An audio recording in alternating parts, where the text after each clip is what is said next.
Welcome to MBC's Labs. This is program for keypad interfacing. So this one is matrix keypad. So basically it is 4x4 matrix keypad. Here we can find 16 switches.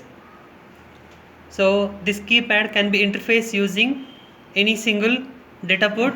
So here we are using port 0.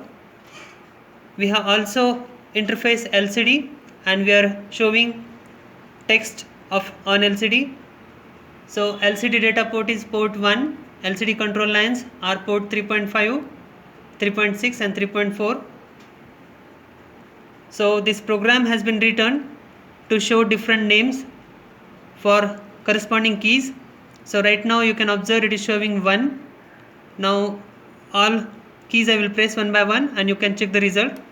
So now this is 2, 3, 4, 5, 6, 7, 8, 9, star, 0, hash. Thank you for watching video.